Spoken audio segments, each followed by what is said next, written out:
So, మనం ప్రత్యేకంగా చిన్న వయసు నుంచి ఫోకస్ చేయాల్సింది ఫిజికల్ యాక్టివిటీ. ఆ ఫిజికల్ యాక్టివిటీ ఏమైనా అవ్వచ్చు. కిందకెళ్ళి పిల్లలతో పరిగెట్టి ఏదో ఒక గేమ్ ఆడడం అవ్వచ్చు. ఏదో ఒక స్పోర్ట్ ఉండొచ్చు.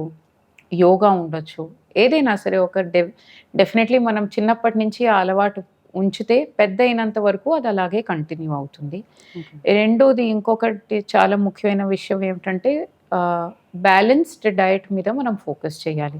అన్ని విధాలుగా ఎస్పెషల్లీ ఇప్పుడు మీరు చాలా టీవీలోని సోషల్ మీడియాలో వింటూ ఉంటారు. మనం ప్రోటీన్ మీద ఎక్కువ ఫోకస్ చేయమనేసి. అవును. So, protein intake especially vegetarians కోసము కొంచెం ప్రోటీన్ రిచ్ డయట్ ఉండాలి. దాంతో పాటు కాంప్లెక్స్ కార్బోహైడ్రేట్స్ అంటామనమాట. అంటే కాంప్లెక్స్ కార్బోహైడ్రేట్స్ అంటే మనం డైజెస్ట్ చేసుకోవడానికి బాడీకి కొంచెం టైం ఇవ్వాలి. కొంచెం బాడీ కష్టపడాలి. అటువంటి రకమైన ఫుడ్స్ తీసుకోవాలి. Easy to digest, easy to have foods కాకుండా. సో, ఫ్రూట్స్‌లో ఫైబర్ ఉన్న ఫ్రూట్స్ తీసుకోవాలి in comparison to fruit juices. ఒకవేళ మనం కార్బోహైడ్రేట్స్ పరంగా రైస్ కానీ, వీట్ కానీ, మిల్లెట్స్ కానీ చూసుకుంటే కూడా కొంచెం మిల్లెట్స్‌కి ఇంపార్టెన్స్ ఇవ్వాలి.